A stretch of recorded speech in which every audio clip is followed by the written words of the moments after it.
नमस्कार। अनअकैडमी में आप सभी का स्वागत है।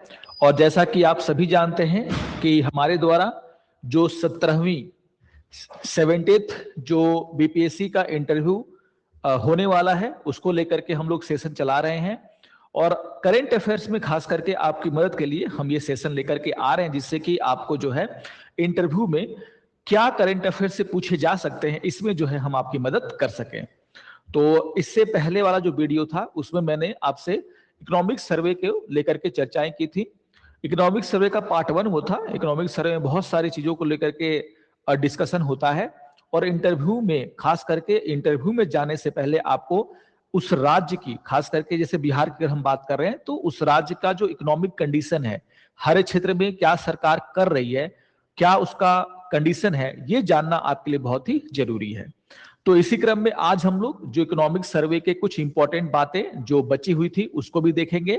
और इसके साथ साथ हम लोग ये भी देखेंगे कि बजट में ऐसा क्या है जिसे आपको जरूर पढ़ करके जाना चाहिए। तो बजट को भी मैं आज ही इस सेशन में कवर करने का प्रयास करूंगा, ताकि बजट से क्या पूछा जा सकता है और किन बातों का आपको खास करके ध्यान रखना चाहिए। तो शुरू करते हैं आज के सेशन को।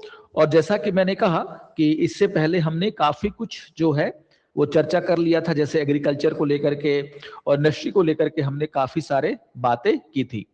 तो रोड इंफ्रास्ट्रक्चर तक मैंने आपको बता दिया था कि कम से कम आपको ये सारी बातें ध्यान में रखना है, किस तरीके से बिहार सरकार ने पिछले एक दशक में जो रोड इंफ्रास्ट्रक्चर है उसको काफी मजबूत किया है।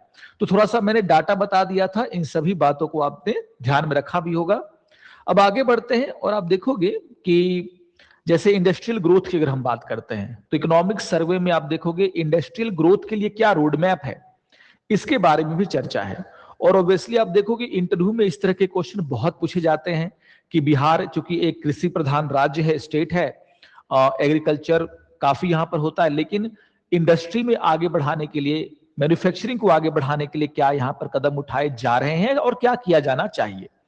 तो इकोनॉमिक सर्वे देखिए आपको ये बताता है कि आखिर जो इंडस्ट्रियल ग्रोथ है उसको लेकर के क्या बिहार की सरकार कर रही है, क्योंकि इंटरव्यू में आप उन्हीं के द्वारा किए गए कार्यों की समीक्षा करेंगे, उनके बारे में आप क्या करेंगे, जानकारी देंगे। तो यहां पर अगर हम इंडस्ट्रियल ग्रोथ की बात करें, तो आपका जो इकोनॉमिक सर्वे वो साफ साफ कह रहा है कि जो स्टेट इन्वेस्टमेंट प्रमोशन बोर्ड जो है ना, बहुत इंपॉर्टेंट बात है, इसको ध्यान रखिएगा। जो estate investment promotion board, Hindi में उसको हम लोग बोलते हैं राज्य निवेश संवर्धन बोर्ड।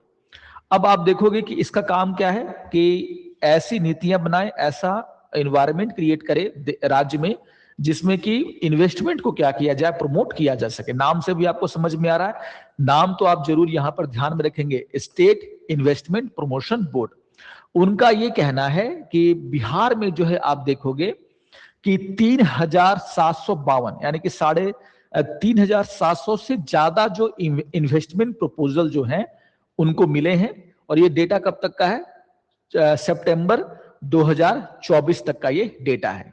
तो आपको ध्यान में रखना है कि अच्छा खासा जो है इन्वेस्टमेंट का प्रपोजल बिहार में आ रहा है, जो कि ये बोर्ड साफ साफ बता रही है। और कहा जा रहा है कि जो भी प्रपोजल इन्वेस्टमेंट के अभी तक आए हैं, उनका अगर हम टोटल अमाउंट देखें तो लगभग 75,000 करोड़ है ना, 75,000 करोड़ के जो इन्वेस्टमेंट प्रपोजल हैं वो टिल सितंबर 2024 तक जो है Bihar estate investment promotion board को जो है मिला है।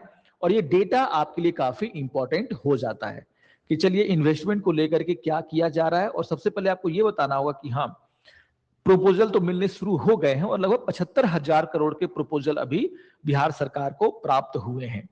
तो जो ओवरव्यू है ना, वो आपको जरूर ध्यान में रखनी है इंटरव्यू में जाने से पहले। डेटा वगैरह जो है अप्रोक्सीमेट आप जरूर ध्यान में रखिएगा। तो यहां पर यह भी डेटा दिया गया है कि 2023-24 के दौरान आप देखोगे तो लगभग इनमें से कई सारे जो आप देखोगे कि जो प्रोजेक्ट्स हैं उनको पूरा भी किया जा रहा है।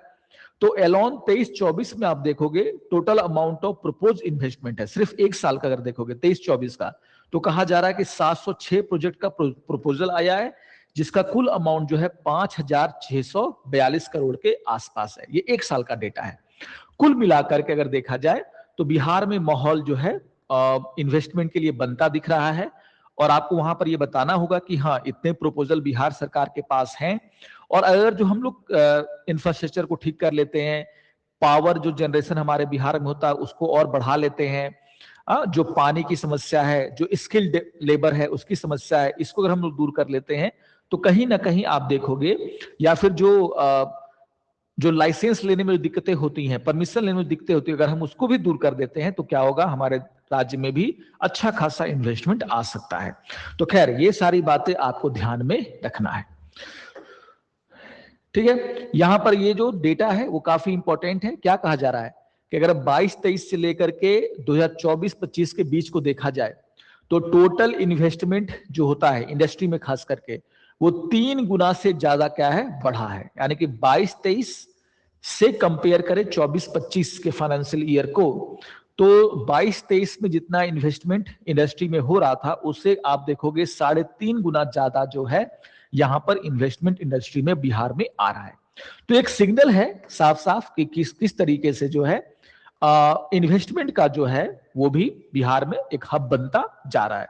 आप देखोगे माइक्रो एंटरप्राइजेस में तो ये 6 टाइम्स है ना, माइक्रो एंटरप्राइजेस में आप देखोगे तो ये 6 टाइम्स है। यानी कि बड़ी इंडस्ट्रियों में तो हो ही रहा है, लेकिन जो छोटी इंडस्ट्रियां होती है, माइक्रो जो इंडस्ट्री होती है, उनमें आप देखोगे अच्छा खासा जो इन्वेस्टमेंट है वो बिहार में आता हुआ दिख रहा है।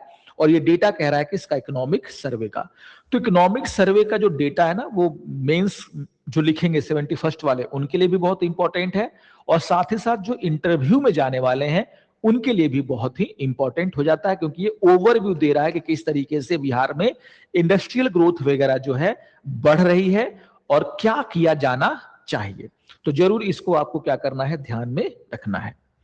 अच्छा, इसी तरीके से अगर हम बिहार में पावर सेक्टर की बात करें तो एक ऐसा सेक्टर है बिहार सरकार का जिस पर हमेशा से चर्चा होती रही है कि बिजली डिस्ट्रीब्यूशन जो है कैसा है, बिजली सस्ती है या महंगी है, क्या अगर कोई इंडस्ट्री वहां पर आती है तो उसको है ना बिजली मिल पाएगी या नहीं मिल पाएगी। तो पावर सेक्टर को लेकर के भी अगर आप देखोगे कि इकोनॉमिक सर्वे में जो है काफी कुछ बताया गया है। अब इकोनॉमिक सर्वे क्या कह रहा है पावर सेक्टर को लेकर के कि बिहार जो है एक एनर्जी सरप्लस राज्य है, और आप देखोगे 22-23 में, फाइनेंशियल 22-23 में जो है आप देखोगे कि लगभग 4034 जो मिलियन यूनिट जो बिजली की थी वो क्या था, बिहार सरकार ने प्रोड्यूस किया। और तो इतना जो है एक्स्ट्रा यूनिट जो है बिहार सरकार के पास था सप्लाई करने के लिए। तो एनर्जी सरप्लस ये सबसे इंपॉर्टेंट है, एक वर्ड यूज किया गया एनर्जी सरप्लस। तो आपको बता देना है कि हाँ पावर सेक्टर में भी काफी कुछ किया जा रहा है बिहार में, और बिहार में पावर की कमी नहीं है, इलेक्ट्रिसिटी की कमी नहीं है, बल्कि 22-23 में तो आप देखोगे बिहार जो है पावर सरप्लस जो राज्य है उसकी गिनती में आना वो शुरू हो चुका है। तो क्या कहा जा रहा है कि जो पीक डिमांड होता है ना, पीक डिमांड होता है बिजली की, जो पीक डिमांड होती है increase by almost 1.4 times during 2017-18 to 2013-23-24। ये बहुत इंपॉर्टेंट बात है। अगर देखिए पीक डिमांड इंक्रीज मतलब आप देखोगे कि एक ऐसा समय जिसमें एनर्जी की डिमांड काफी पीक पर होती है, और ये भी बताता है कि बिहार में जो इंडस्ट्रियल एक्टिविटी वो काफी तेजी से क्या हो रहा है, आगे बढ़ रहा है। तो जो पीक डिमांड इंक्रीज होने का मतलब है कि ठीक है लिविंग कंडीशन भी अच्छी हो रही है, लिविंग स्टैंडर्ड भी अच्छा हो रहा है, इंडस्ट्री आ रही है, तभी तो इंडस्ट्री क्या कर रही है, एनर्जी की डिमांड कर रही है। तो कहा जा रहा है कि 2017-18 के मुकाबले 2023-24 में जो पीक डिमांड था वो 1.4 टाइम्स जो है क्या हुआ, बढ़ गया 1.4 टाइम्स। और यहां पर कहा जा रहा है सरकार के द्वारा अपने इकोनॉमिक सर्वे में कि पावर सप्लाई भी इस दौरान जो है 1.5 टाइम्स क्या है, बढ़ते हुए देखा गया। यानी कि आपके पिक डिमांड में जितनी बढ़ोतरी हुई है उससे ज्यादा बढ़ोतरी जो है पावर के सप्लाई में देखने को आपको मिल रहा है। यानी कि हमने जो है, हम पावर डेफिसिट राज्य नहीं है बल्कि हम क्या है, पावर सरप्लस राज्य। हमारे पास बिजली है पिक डिमांड को भी क्या करने के लिए, पूरा करने के लिए। तो आप देखोगे कि जो पावर सप्लाई इंक्रीज हुई 2017-18 से लेकर के 23-24 के बीच में वो है 1.5 टाइम्स, जबकि पिक डिमांड में इंक्रीमेंट कितना हुआ, 1.4 टाइम्स, अभी भी 0.1 टाइम्स क्या है, ज्यादा। तो यहां पर ये डेटा साफ साफ बता रहा है कि पावर सेक्टर में भी बिहार सरकार ने काफी कुछ किया है। अब हम एनर्जी सरप्लस राज्य हैं, स्टेट हैं, हमारे पास अपने पीक डिमांड को पूरा करने के लिए क्या है, पावर की सप्लाई है। तो ये एक अच्छा परिदृश्य बोल सकते हैं, एक अच्छा सिनारियो जो है वो क्या कर रहा है, क्रिएट कर रहा है, ये आपको ध्यान में रखना है। तो we are the power surplus state, है ना, we can fulfil the demand of people of state और द इंडस्ट्री। तो ये बातें आपको ध्यान में रखनी है। ओके, तो काफी कुछ आपको मिल जाएगा। क्या, देखिए, जब हम इकोनॉमिक सर्वे की बात करते हैं तो आपके इंटरव्यू में एक ऐसा क्षेत्र है जहां से काफी क्वेश्चन जो है आपके सामने रखे जाएंगे, और वो है बिहार में ह्यूमन डेवलपमेंट। बहुत इंपॉर्टेंट है ये ह्यूमन डेवलपमेंट। तो ह्यूमन डेवलपमेंट में बहुत कुछ आ जाता है ना। तो ह्यूमन डेवलपमेंट सेक्टर में बिहार सरकार ने क्या किया है, क्या हुआ है, इसकी जानकारी भी इकोनॉमिक सर्वे में दी जाती है, और काफी इंपॉर्टेंट है ये, क्योंकि मुद्दों पर जब बातें होंगी तो ये जरूर आएगा कि बिहार एक गरीब राज्य माना जाता है ना, और जो सुविधाएं हैं चाहे शिक्षा की हो, स्वास्थ्य की हो, काफी लचीली मानी जाती है, काफी कम मानी जाती हैं। ऐसे में ह्यूमन डेवलपमेंट जो होता है वो एक ऐसा टॉपिक बनकर के उभरता है इंटरव्यू में, जहां पर आपके सामने कुछ अच्छे क्वेश्चन पुट किए जाएंगे। और अगर आपके पास इकोनॉमिक सर्वे का डेटा नहीं है, आपने नहीं पढ़ा है उसको, तो आप हवा में सिर्फ बातें करेंगे, एग्जैक्ट बातें आप नहीं कर पाएंगे। ठीक है, तो इकोनॉमिक सर्वे में आप देखोगे क्या कहा जा रहा है, इसको भी मैं आपको यहां पर बता दे रहा हूं। देखिए, ह्यूमन डेवलपमेंट सेक्टर की अगर हम बात करते हैं तो जो इकोनॉमिक सर्वे है वो एक अच्छी तस्वीर यहां पर पेश कर रहा है, और खास करके जो लाइफ एक्सपेक्टेंसी होती है, लाइफ एक्सपेक्टेंसी यानी कि जीवन प्रत्याशा हिंदी में हम लोग बोलते हैं। तो लाइफ एक्सपेक्टेंसी में आप देखोगे कि क्या कहा जा रहा है कि उसमें सिग्निफिकेंट चेंजेस देखने को मिला है ना। एक व्यक्ति एवरेज कितने वर्षों तक जीवित रहता है बिहार में, उसको हम लोग क्या बोलते हैं, लाइफ एक्सपेक्टेंसी, यानी कि हिंदी में जीवन प्रत्याशा। और क्या कहा जा रहा है कि बिहार में जो लाइफ एक्सपेक्टेंसी है वो बढ़ी है, 65.8 से बढ़ करके ये कितना हो गया है, 69.5 ईयर। 65.8 ईयर से बढ़ करके ये कितना हो गया है, 69.5 ईयर। तो आप समझ सकते हैं कि 2006 से लेकर के, क्या कहा जा रहा है, 2006 से लेकर के 2010 के बीच में, 2006 से लेकर के 2010 के बीच में अगर देखा जाए तो 65.8 ईयर लाइफ एक्सपेक्टेंसी जो है बिहार के एक एवरेज पीपल की होती थी, नागरिक की होती थी। जबकि यहां पर 2016 से 20 के बीच में जो प्रयास किए गए हैं सरकार के द्वारा, उसमें यह कहा जा रहा है कि जो लाइफ एक्सपेक्टेंसी है वो बढ़कर कितनी हो गई है, 69.5 ईयर, यानी कि इतने दिनों में 3.7 ईयर का इजाफा होते हुए दिख रहा है। ये बहुत इंपॉर्टेंट डेटा है, 3.7 ईयर का इजाफा होते हुए दिख रहा है। जो मेंस देने जा रहे हैं वो भी इसका उपयोग करेंगे। बिहार के डेवलपमेंट जुड़ा हुआ कोई क्वेश्चन आ गया, खास करके ह्यूमन डेवलपमेंट से, तो इसका मतलब क्या होता है, लाइफ एक्सपेक्टेंसी बढ़ने का मतलब यह होता है कि कहीं ना कहीं जो स्वास्थ्य समस्याएं थी बिहार में, स्वास्थ्य से जुड़ी हुई जो इश्यूज थे, जो प्राथमिक केंद्र होते हैं स्वास्थ्य के, उसमें जो समस्याएं थी उसको दूर किया गया है। लिविंग ऑफ स्टैंडर्ड अच्छा हो रहा है, लोगों का इनकम बढ़ रहा है, लोगों का इनकम बढ़ रहा है तो हॉस्पिटल जा रहे हैं अपनी बीमारियों का इलाज कराने के लिए, या फिर सरकार के द्वारा जो गांव से लेकर के शहरों तक जो उनके सरकारी अस्पताल हैं, हॉस्पिटल हैं, वहां पर नर्सेस, दवाइयां, अच्छा इलाज मिल रहा है, जिससे कि क्या हो रहा है, जो लाइफ एक्सपेक्टेंसी वो क्या हो रही है, बढ़ रही है। तो बिहार में आप देखोगे कि जो लाइफ एक्सपेक्टेंसी 2020 तक का ये डेटा है वो साफ साफ कहा जा रहा है कि 65.8% हुआ करता था, और अब ये बढ़ के कितना हो गया है, 69.5 ईयर। 3.7 ईयर की इसमें क्या हुई है, बढ़ोतरी। ये one of the most important जो है बात कही गई है किसमें, इकोनॉमिक सर्वे में। जरूर इस बात को ध्यान में रखेंगे, कहीं ना कहीं ये यूज हो ही जाएगा आपके इंटरव्यू में, है ना। काफी कमियां हैं, हमें काफी कुछ करना है, लेकिन जो अचीवमेंट है उसको जरूर आप क्या करेंगे, ध्यान में रखेंगे। ओके, इस तरीके से एजुकेशन एंड हेल्थ सेक्टर के बारे में भी बात कही गई है इकोनॉमिक सर्वे में, और कहा जा रहा है कि पिछले 18 वर्षों में अगर आप देखोगे तो जो एक्सपेंडिचर है एजुकेशन में, है ना, उसे जो है 10 गुना बढ़ाया गया है, और हेल्थ में जो है 13 गुना बढ़ाया गया है, जबकि सोशल सर्विस में जो है इसको 13 गुना क्या किया गया है, बढ़ाया गया है। तो कहने का मतलब ये साफ साफ हमको पता होना चाहिए कि पिछले 18 सालों में, 20 सालों में जो है बिहार सरकार की क्या प्रायोरिटी रही है, क्या किया है बिहार सरकार ने हेल्थ के लिए, एजुकेशन के लिए और सोशल सेक्टर के लिए। तो साफ साफ कहा जा रहा है कि जो एक्सपेंडिचर है, जो बजट का एलोकेशन है, उसमें साफ साफ इंक्रीमेंट देखने को मिल रहा है, क्योंकि बजट ही नहीं रहेगा तो फिर आप करोगे क्या। तो बजट एलोकेशन में देखने को क्या मिल रहा है, ये याद रखिएगा, एजुकेशन में 10 गुना, हेल्थ सेक्टर में भी, हेल्थ सेक्टर में 13 गुना, और सोशल सेक्टर में भी अगर आप देखोगे तो 13 गुना जो है बजट एलोकेशन को बढ़ाया गया है। यानी कि बिहार सरकार की प्राथमिकताओं में शिक्षा है, यानी कि एजुकेशन है, हेल्थ है, और क्या है, सोशल सेक्टर है। ये साफ साफ चाइल्ड वेलफेयर में आप देखोगे कि चाइल्ड वेलफेयर जो है उसमें जो है बजट में काफी इंक्रीमेंट हुआ है, और सरकार का कहना है कि 13-14 के मुकाबले 13 से लेकर के 13-14 में जितना फंड एलोकेट होता था चाइल्ड वेलफेयर के लिए, अगर हम कंपेयर करेंगे 2016 से लेकर के 2023 के बीच में, तो लगातार जो चाइल्ड वेलफेयर का जो बजट है उसको इंक्रीमेंट किया गया है, और ये जो है 19.4% एनुअली, यानी कि 2016 से लेकर के 2023 के बीच में जो हर साल बजट में चाइल्ड वेलफेयर के लिए एलोकेशन किया जाता था, उसमें एनुअली जो है 19.4%, यानी कि लगभग 20% का क्या है, इंक्रीमेंट देखने को मिल रहा है।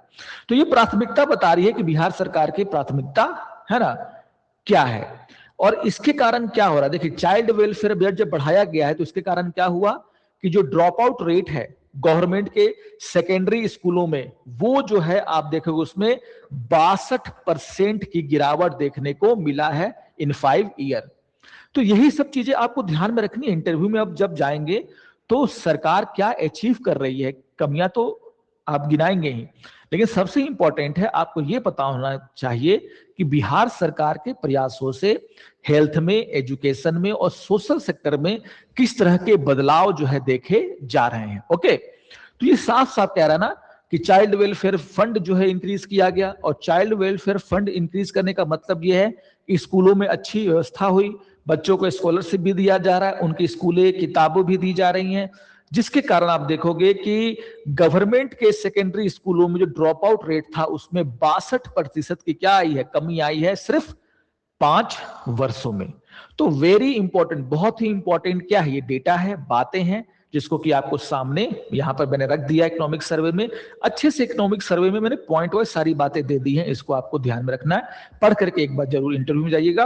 और डेटा के साथ जब अगर आप बात करते हैं तो ऑथेंटिकेट बात लगती है, सही बात लगती है, हवा में बात नहीं लगती, और ये इंटरव्यू में बहुत मायने रखता है। ओके, तो जो भी एस्पिरेंट्स हैं जो कि अभी इंटरव्यू में बैठेंगे उन सभी को ध्यान में रखना है। वुमेन एम्पावरमेंट को लेकर के तो काफी सारी बातें कही गई हैं, बिहार सरकार काफी कुछ कर भी रहा है, और यहां पर भी आप देखोगे कि जो फीमेल लेबर फोर्स पार्टिसिपेशन है, इसको लेकर के जो डेटा ना, ये मुझे लगता है बहुत इंपॉर्टेंट है, क्योंकि बिहार में महिलाएं, कामकाजी महिलाओं की काफी कमी है, काफी कम महिलाएं जो हैं वो घर से बाहर निकल के क्या करती हैं, काम करती हैं, और डेटा आपको पता होना चाहिए। लेकिन इसमें धीरे धीरे क्या हो रही है, बढ़ोतरी हो रही है। जैसे बिहार सरकार का इकोनॉमिक सर्वे भी यही कह रहा है कि जो female labour force participation rate है, वो अगर देखोगे तो ये जो है 2022-23 से 23-24 के बीच में बढ़ा है, और कहा जा रहा है कि ये 24.8% से बढ़कर हो गया है 33.5%, 33.5% इन रूरल वुमेन, और 13.8% से बढ़कर के हो गया है 18% इन अर्बन वुमेन। तो ग्रामीण क्षेत्रों में की जो महिलाएं हैं, ग्रामीण क्षेत्रों की जो महिलाएं हैं, उनमें अगर आप देखोगे तो लेबर फोर्स पार्टिसिपेशन रेट वो पहले से भी अधिक था। ये उल्टा ही चल रहा है। देखने को क्या मिलता है कि सिटीज में ज्यादा महिलाएं काम कर रही है, लेकिन हमारे राज्य में क्या है, जो रूरल एरिया है वहां पर जो female participation, labour participation rate है वो ज्यादा है। तो पहले आप देखोगे, यही ध्यान में रखना है, अर्बन और रूरल डिवाइड। तो अर्बन वुमेन में आप देखोगे मात्र अभी भी 18% ही बढ़कर के हुआ है। पहले कितना था, 13%, बढ़ के कितना हो गया, 18%। और जो रूरल एरिया है वहां पर आप देखोगे जो female labour force participation rate है वो 24% से बढ़कर कितना हो गया है 33%। थोड़ा सा याद रखिएगा कि female labour force participation rate जो है वो रूरल एरिया में वुमेन में कितना है 33%, और अर्बन एरिया में जो है वो मात्र कितना है 18%। हालांकि इसमें इंक्रीमेंट हुआ है, इसमें कोई दो राय नहीं कि इंक्रीमेंट हुआ है, लेकिन अभी भी अगर हम female labour force participation rate की बात करें तो Bihar lowest among all the state में आता है। सबसे कम फीमेल का जो है पार्टिसिपेशन है लेबर फोर्स में। तो यहां पर क्या किए जाने की आवश्यकता है, ये तो आपसे पूछा जाएगा ही। तो क्या किए जाने की आवश्यकता है?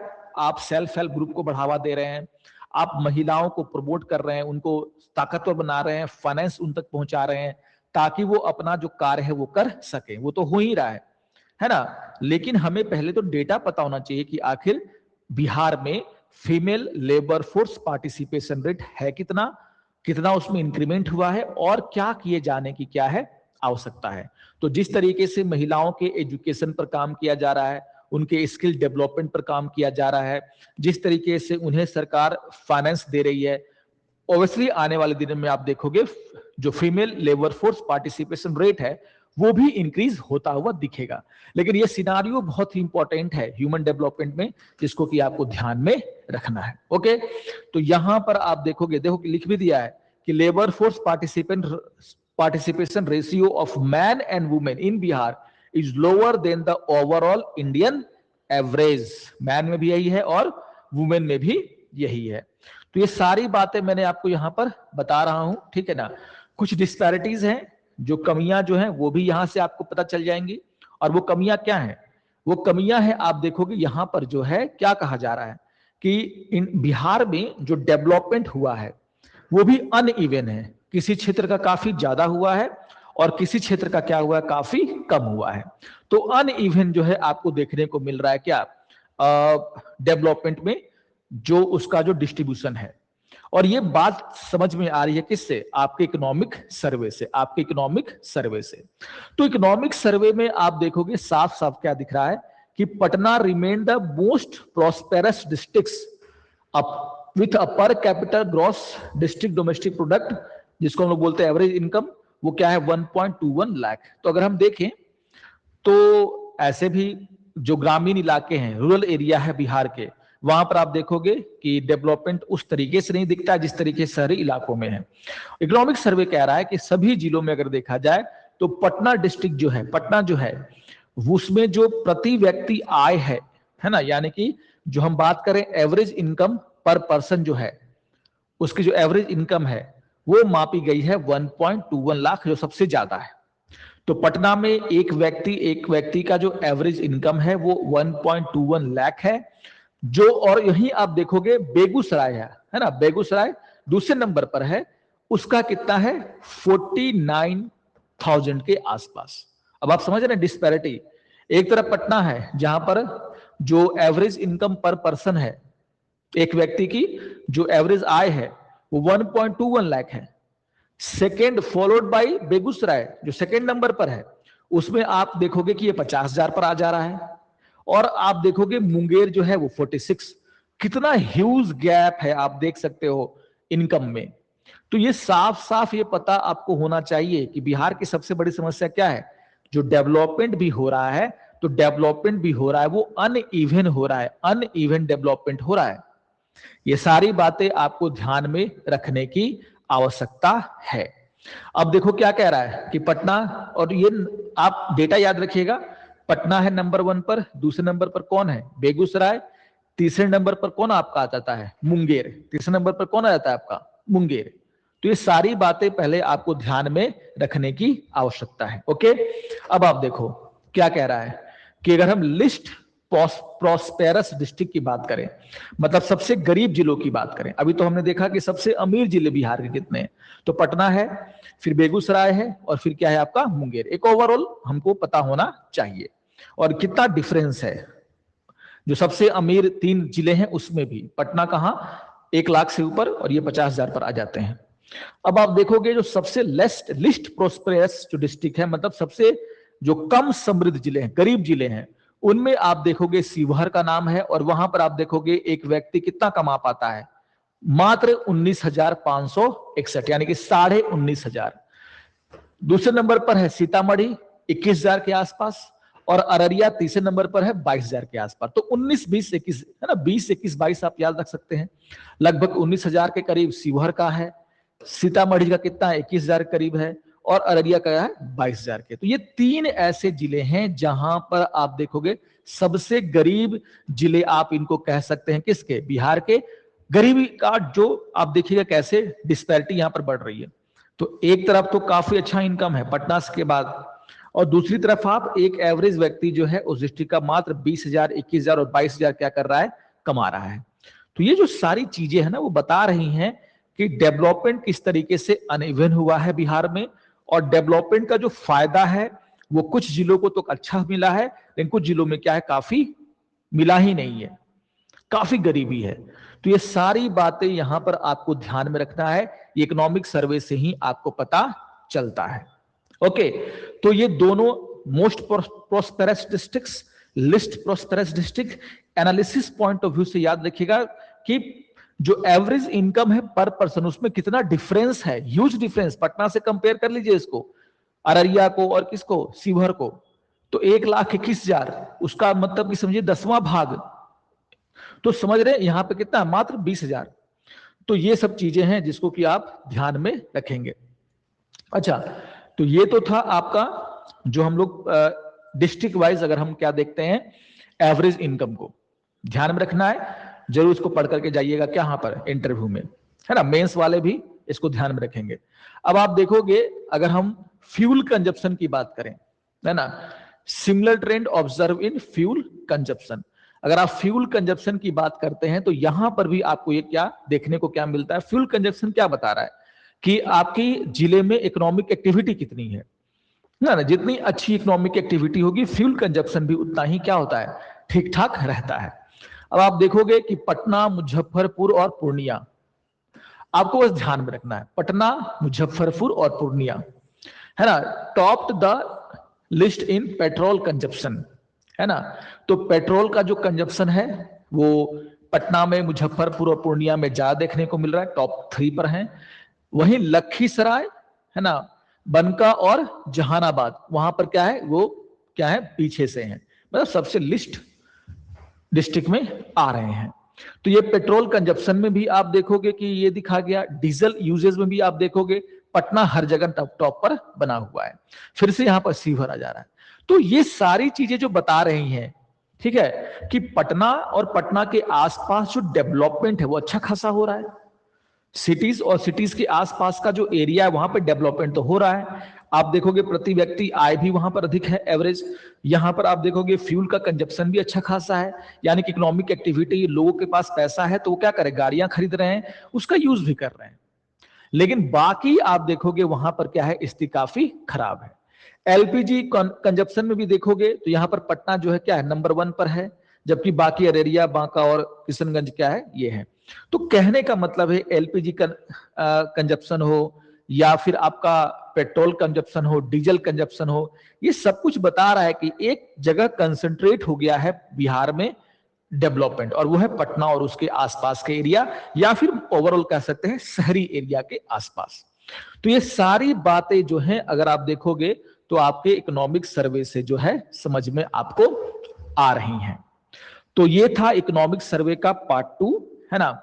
अब हम लोग जो है क्या करेंगे, जो नेक्स्ट पार्ट हमारा आएगा उसमें मैं बजट को लेकर के भी चर्चा कर लूंगा कि बजट में वैसे कौन कौन सी पॉइंट्स हैं जिसको कि आपको ध्यान में रखने की आवश्यकता है।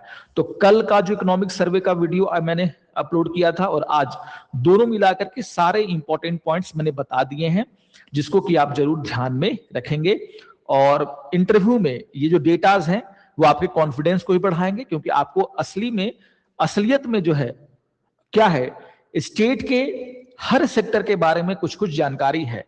तो एग्रीकल्चर से लेकर के, इंडस्ट्री से लेकर के, ह्यूमन डेवलपमेंट में, पढ़ाई शिक्षा के क्षेत्र में क्या अचीव किया है बिहार ने, ये आपको पता होना चाहिए। जब आपको अचीवमेंट पता होगी तभी आप बॉटल नेक को भी समझ सकते हैं कि हाँ और क्या किया जाए जिससे कि हम इन क्षेत्रों में आगे बढ़ सकते हैं। तो ऐसे क्वेश्चंस के लिए आप तैयार रहिए, काफी कुछ यहां पे पूछा जा सकता है। ठीक है, तो आज के लिए जो हम लोग इतना ही रखते हैं। आशा करता हूं कि आपके इंटरव्यू में ये सेशन मदद कर रहे होंगे, और भी कुछ बातें लेकर के मैं आपके सामने प्रस्तुत होऊंगा ताकि आपको और हेल्प मिल सके इंटरव्यू में। तो मिलते हैं नेक्स्ट सेशन में, तब तक के लिए नमस्कार और धन्यवाद।